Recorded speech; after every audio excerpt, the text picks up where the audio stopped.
¿Vieron el debate presidencial? ¿No les dio asco? Por un lado tienes a Trump diciendo mentiras absurdas como que los haitianos estaban comiendo perros en la ciudad de los Simpsons. Y por otro lado tienes a Kamala, que se vende como una gran progresista y luchadora social, cuando todos sabemos que le debe toda su carrera política a los mismos de siempre, la oligarquía financiera del Partido Demócrata.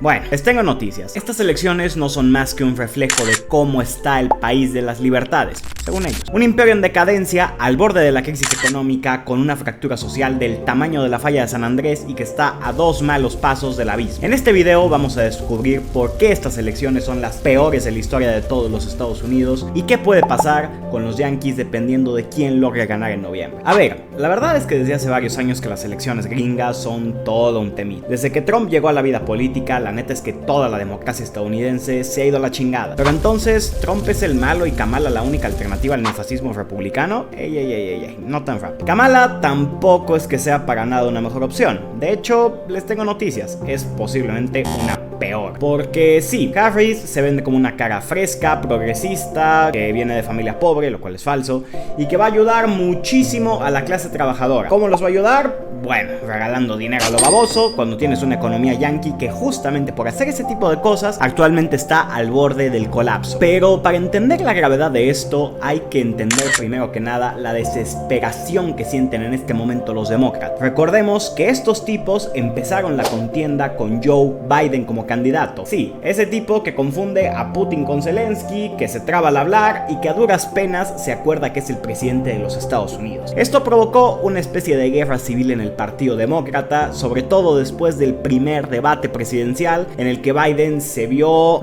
mal, por decirlo de una manera bonita. Algunos decían que debía de permanecer en las boletas porque de no ser así no tenían oportunidad de ganarle a Trump, pero al final terminó siendo tan evidente para el público y para ciertos millonarios que financian a los azules que Biden, más que un líder, era un completo lastre y en contra de su propia voluntad. Y con un comunicado súper escueto publicado en Twitter, Biden era reemplazado por su vicepresidenta Kamala Harris, que en un rato más habló de ella. Si no fuera suficiente con eso, acuérdense por favor de que llevamos no uno sino 2 intentos de asesinato contra Donald Trump, porque sí, si no lo sabían, hace unos días otra vez trataron de asesinar al republicano, esta vez en su campo de golf, que ojo, porque había un tirador en un día en el que nadie sabía que Trump iba a jugar a golf. ¿Qué quiere decir esto? Pues que en el círculo de Donald hay algún informante, pero no, sigamos pensando que a Trump no lo están persiguiendo y se trata solo de episodios aislados provocados por un par de loquitos. Amigos, a Trump lo están tratando de matar por su posición respecto a Ucrania. Esto lo dije en uno de mis anteriores videos,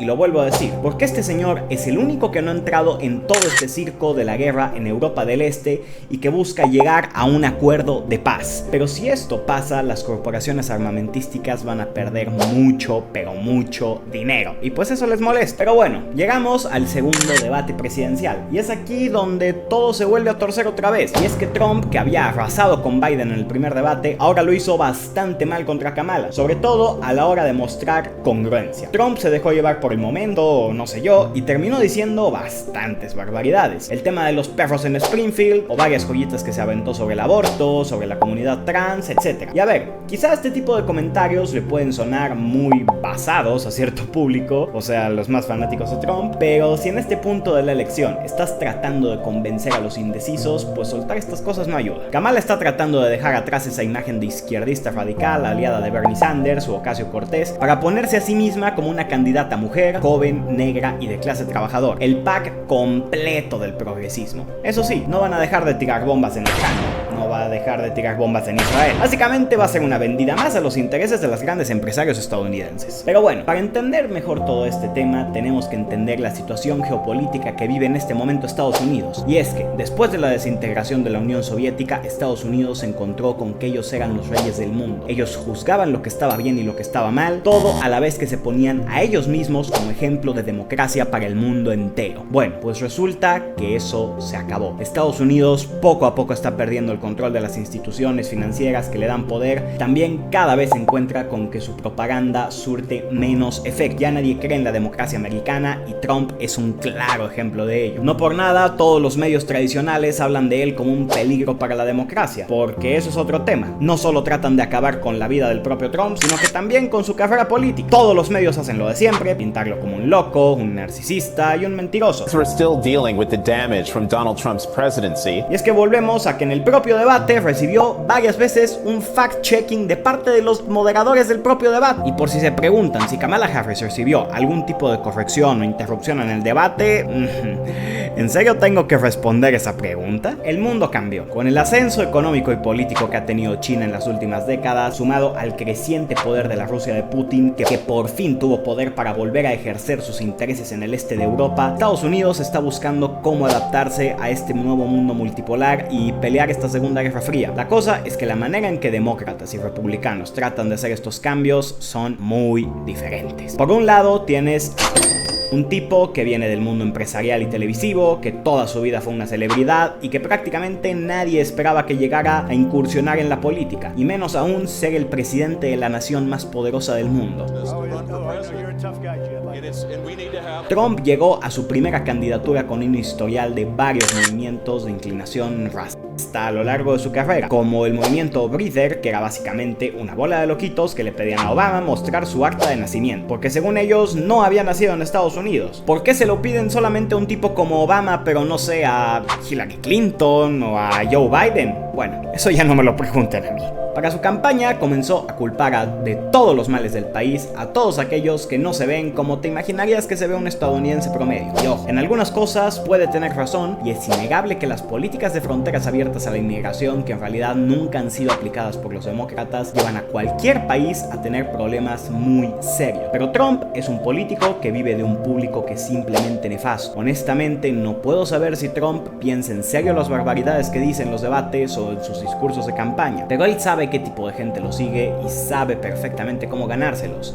Y es que incluso, volviendo al tema del debate de hace un par de semanas, y aquí puedo parecer un poco paranoico, pero el propio Trump seguramente sabía que en ABC News, que fue la cadena que transmitió el debate, no iba a ser bien recibido. Y hacer evidente esto, casi que obligando a los moderadores a hacer fact-checking, solo aumenta el poder de la narrativa de que Trump es perseguido.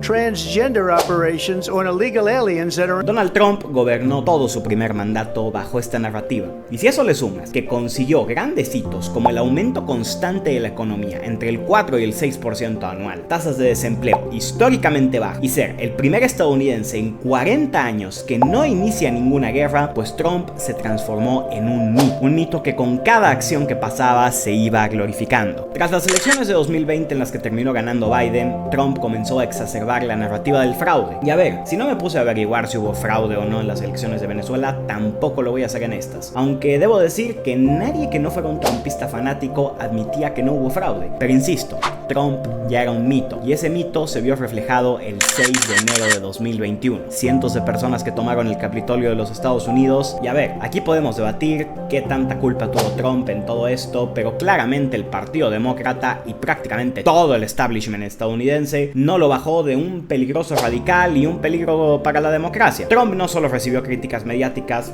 prácticamente infinitas, sino que fue expulsado de Twitter. Con todo esto, era evidente que había gente en altas esferas de poder a los que no les agradaba Donald Trump. Después de todo esto llegó Biden y parece que no ha hecho más que hacerle un favor al republicano. Y es que todo lo que podía salir mal, salió mal. Biden es uno de los presidentes más impopulares de la historia de Estados Unidos, y aunque algunos medios digan que fue un gran presidente, que logró frenar a Trump, Putin y a todo el mal provocado por el mundo moderno, la gente de a pie lo recordará como un viejito con demencia que prácticamente no tenía injerencia sobre el accionar de su gobierno que provocó primero una enorme inflación provocada por el gasto público, que tuvieron que reparar subiendo las tasas de interés y que, como vimos, estuvo a nada de provocar una recesión. Y por si fuera poco, comenzó 2 guerras, una en Ucrania y otra en Israel. A mí me da risa cómo los demócratas han tratado de utilizar como bandera que Estados Unidos no ha entrado en ninguna guerra. En primera, porque esa bandera la traía Trump desde hace 4 años, y en segunda, porque, ok, quizá no han entrado en ninguna guerra abierta, pero ¿qué hay de la guerra de Ucrania y la de Israel que se incrementaron en tensiones justo en el periodo demócrata? Los gringos ya no creen en mandar a sus propios hombres a morir en una guerra. Eso sale demasiado caro a nivel político. Nadie va a votar por ti cuando sus hijos, hermanos o amigos murieron en un conflicto que tú comenzaste. Pero si les vendes la misma idea de que hay un dictador que es muy malvado y merece ser derrocado, pero en vez de derrocarlo tú, lo derroca un país extranjero, bueno, pues es probable que los votantes te quieran un poquito más. Ya cuando se acercaban las elecciones de 2024 y con la gran mayoría de los propios votantes demócratas en contra de la reelección de Joe Biden, cosa que después del primer debate que tuvieron ambos candidatos no hizo más que empeorar, las conspiraciones comenzaron. Cada vez salían más noticias de que donantes anónimos del Partido Demócrata pedían un cambio de candidato, hasta que finalmente sucedió. Un día Joe Biden sorprendió con una escueta carta en su cuenta de Twitter afirmando que dejaría la carrera presidencial. Así, amigos, es como el Deep State americano había logrado dar un golpe de estado para poder salvar su propio culo.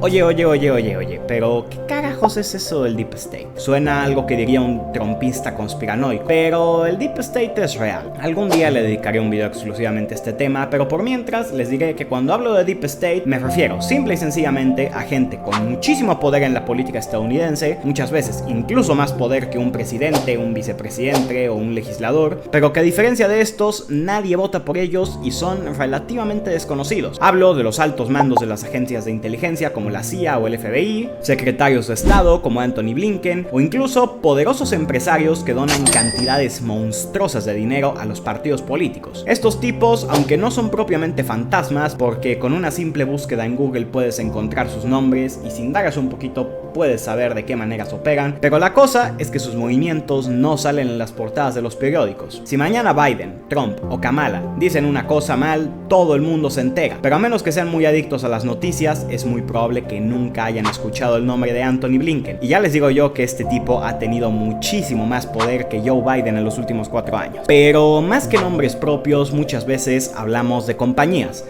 del poder del capital. Esto, si han leído un poco de marxismo, entenderán perfectamente de lo que hablo. En las democracias capitalistas, lo que verdaderamente manda no son los votantes, es la gente con dinero, con demasiado dinero, las grandes industrias que tienen controlado al Estado norteamericano. ¿Por qué Estados Unidos, a pesar de tener dinero público de sobra, no crea un sistema de sanidad gratuita? Fácil. Por el enorme poder de la industria farmacéutica. ¿Por qué, a pesar de todos los antecedentes de problemitas con armas en las escuelas, no se prohíbe la libre portación? Fácil. Por el enorme lobby armamentístico. ¿Por qué Estados Unidos de una u otra manera sigue promoviendo la guerra por todo el planeta a pesar de que tanto demócratas como republicanos en el fondo se oponen a ella? De nuevo, la industria armamentística. Trump, a pesar de que en muchas cosas sigue completamente rendido a estos intereses, quiere acabar con la guerra de Ucrania creada por los demócratas y también está en contra del proyecto de la OTAN. Y no porque Trump sea una especie de pacifista o algo por el estilo, sino porque la OTAN hace que Estados Unidos pierda muchísimo dinero. Trump quería obligar a los países europeos a gastar más dinero de su bolsa en mantener esta organización. Los demócratas lograron esta meta solo que con un pequeñito costo. Una guerra en Europa del Este que le ha costado la vida a cientos de miles de personas. Pero oye, por lo menos están pagando al malvado dictador de Vladimir Putin. La próxima vez que se pregunten por qué hay tantos intentos de asesinato contra Trump, que curiosamente siempre vienen de extraños lobos solitarios, de los que nunca hay registro en internet, bueno, aquí tienen una buena respuesta. Pero bueno, amigos, si les está gustando el video, les agradecería que lo apoyaran con un like y una suscripción y sobre todo que le echaran un vistazo a la nueva opción de miembros de YouTube. Aquí podrán apoyarme con una pequeña cantidad de dinero cada mes y a cambio de eso recibirán una mención en todos los videos que publique en este canal. Por cierto, saludos al David, que fue el primero en unirse. Y además de esto, tendrán acceso a un podcast exclusivo en el que analizaré la noticia más importante de la semana. Que, por cierto, ya vamos por el tercer episodio en el que justamente voy a hablar de la guerra en Ucrania. Vayan a echarle un ojo. Pero bueno, llegamos al día de hoy, a poco más de un mes de las elecciones y con 2 candidatos que, como ya vimos, son bastante cuestionables. Pero entonces, ¿qué propone ahora? Trump propone un modelo más nacionalista en el que busca resolver 3 problemas que tiene Estados Unidos en este momento: la pérdida de su industria debido a la deslocalización de empresas, las altas tasas de inmigración ilegal en Estados Unidos y el despilfarro y en general toda la locura que supone la guerra de Ucrania. Y a ver, honestamente, si quitamos todo lo nefasto que pueda llegar a ser un personaje como Trump, son cosas que un país como Estados Unidos necesita. Dejar de ser ese país que vive de una moneda que el mundo entero está haciendo esfuerzos apoteósicos por dejar de utilizar y volver a lo que nos hizo fuertes: la producción. Todo a la vez que dejan de estar constantemente buscando la tercera guerra mundial. Eso sí, tengo que decir que a los mexicanos, por lo menos a los que seguimos de este lado de la frontera, no nos conviene Donald Trump. Y hablo en una cuestión puramente económica. Trump, al buscar que las empresas vuelvan a producir en su propio país y con su idea de ponerle aranceles a todo lo que produzca sombra, puede llegar a lastrar el crecimiento económico que se ha producido en México gracias al nearshoring. Por otra parte, Kamala Harris pues básicamente busca seguir con el mismo modelo descarrilado que lleva utilizando Estados Unidos en los últimos 4 años y que casi nos cuesta a todos los habitantes del planeta Tierra seguir respirando. Hablo de gasto público, programas sociales, servilismo al Deep State, claro, guerra en Oriente Medio y guerra en Ucrania, como ya he explicado en mi podcast exclusivo, que por cierto, háganse miembros, no sean malitos. Estados Unidos está empujando casi al punto más límite a las potencias enemigas, concretamente Rusia e Irán, para que entren en una guerra abierta con ellos. Y no hay que olvidar una cosa que hace unos días dijo el propio Trump: Rusia tiene armas nucleares y las puede usar en cualquier momento. La Segunda Guerra Fría es un hecho, pero mientras Trump busca apaciguar las cosas a nivel bélico para centrarse en una guerra comercial con China que puede durar décadas, los demócratas se aferran a su rusofobia y parecen tener una imperiosa necesidad de que antes de que acabe el año Rusia esté dividida en pedacitos, aun si esto tiene un pequeño daño colateral como, no sé, la supervivencia de la raza humana. Pero bueno, ambos candidatos tienen cosas malas, ¿qué les puedo decir? Entonces, ¿quién ganará? Bueno, si han visto este canal, ya saben que lo que menos importa es lo que piensa la gente. Y más en un país como Estados Unidos, que por si no lo saben, ni siquiera elige a su presidente con el voto popular. En Estados Unidos está este sistema de colegio electoral, que es una especie de sistema de puntos por estado, en el que dependiendo de la población de cada estado, suman puntos para luego hacer un recuento federal. Y a ver, este sistema es una hueva de entender y no lo voy a explicar por completo aquí. Pero la cosa es que tú puedes ganar un número de votos totales, pero si pierdes ciertos estados clave no lograrás ser presidente. Esto ya le pasó a Hillary en 2016 y esta elección parece bastante cerrada. Es casi un hecho que el próximo presidente de los Estados Unidos lo decidirán los swing states, es decir, los estados indecisos donde no se sabe qué partido será el ganador. Sobre todo destacamos a Pensilvania, Arizona, Wisconsin, Michigan y Nevada. Y eso lo vemos claramente en la campaña presidencial. Ambos candidatos cada vez más hacen tours en los que visitan únicamente estos estados. Pero como ya les dije, aunque parezca que vivamos en una democracia y que todo depende de la voluntad popular, hay que recordar que lo que realmente deciden las elecciones son los poderosos, la gente que controla los medios de comunicación. Y es cierto por un lado que la gran mayoría de los medios tradicionales está con los demócratas. Tú lees los periódicos y todos hablan de lo malo que es Donald Trump. Es más, vuelvo a insistir que los propios moderadores del último debate tenían un claro sesgo anti-Trump, pero eso no significa necesariamente que Donald esté solo. Trump tiene en esencia dos grandes apoyos. El primero es, aunque pueda sorprender, los BRICS. Y a ver, hay países que claramente están con Trump, como Rusia, y que están movilizando toda su maquinaria de propaganda para que gane, pero incluso los chinos parecen tener ciertos intereses en que los republicanos se lleven la presidencia. Y es que al final de cuentas, Trump, con su xenofobia y su nacionalismo, que no necesariamente está siempre bien encaminado, puede hacer que cada vez más países se alejen del bloque estadounidense, y con esto China seguirá su plan para conquistar al mundo. Y el segundo es, bueno, Elon Musk, que últimamente tiene una obsesión con la política y con apoyar las ideas conservadoras, con su cosa rara esta que antes era Twitter. Ya vimos incluso una entrevista que Musk le hace a Trump en su propia red social, donde, bueno, básicamente es una conversación sobre cosas conservadoras y sobre lo malo que son los demócratas. Lo que está en juego en estas elecciones es el futuro de los Estados Unidos. Mientras que los demócratas están aliados con los financiaristas y en general con toda la industria descentralizada y que opera principalmente fuera del país, Trump y los republicanos le apuestan a un modelo modelo más tradicional, a volver a reindustrializar el país y hacer de Estados Unidos la máquina productiva que fue algún día. El modelo financiero que defienden los demócratas quizá puede traer mucho aumento del PIB y lo que quieras, pero no ayuda a que el estadounidense de a pie, y no hablo del que vive en Los Ángeles o Nueva York, sino del que vive en los estados del interior, en la América rural. El modelo industrial ayuda a que esta persona pueda mejorar su calidad de vida. Es por eso que las clases populares están con Trump. Y claro, también porque él reconoce y le da más importancia a los valores tradicionales y a la familia. En un país que no olvidemos, por favor, que funciona en muchos aspectos como una teocracia. Solamente recordemos lo que ponen en los billetes de $1. In God we trust. Para toda esta gente, las banderitas de colores y los espectáculos de la modernidad son prácticamente unas expresiones corpóreas de Satanás. Y Trump, después de haber sobrevivido a 2 intentos de asesinato, es una especie de mensajero de Dios, un tipo que ha sido enviado del cielo para salvar al mundo de la depravación y el pecado. Y a ver, esto que acabo de decir te puede parecer absurdo, tranquilo, a mí también me lo parece, pero para un campesino cincuentón de Wyoming, esta es la absoluta verdad. Trump es un mesías para algunos y un dictador para otros. Pero esto solo refleja otra vez que Estados Unidos es un país completamente fragmentado entre liberales y conservadores. Y a ver, el país de las barras y las estrellas siempre ha tenido sus discusiones y sus diferencias, pero actualmente cada vez más parece que estas son insalvables. Y yo no digo con esto que mañana Estados Unidos tenga otra guerra civil como la que tuvo en el siglo XIX, pero tampoco podemos descartarlo del todo. Estados Unidos actualmente está viviendo una especie de guerra civil fría. Hay odio entre su gente, hay campañas de desinformación, hay censura e incluso hay algunos episodios esporádicos de violencia. El único motivo por el cual los gringos no se están matando a unos a otros con las armas que tienen adentro de sus casas es porque vivimos en el siglo XXI y la gente es medianamente civilizada. Pero definitivamente estamos hablando de un país dividido y ya les digo yo que después de noviembre veremos algún episodio del estilo del 6 de enero, háganme caso. Pero bueno, en lo que todo esto pasa, suscríbanse a este canal y chequen el botón de miembros. Estoy seguro de que si les gustan estos videos, el podcast exclusivo les va a ser muy de su interés. Nos vemos en el siguiente video.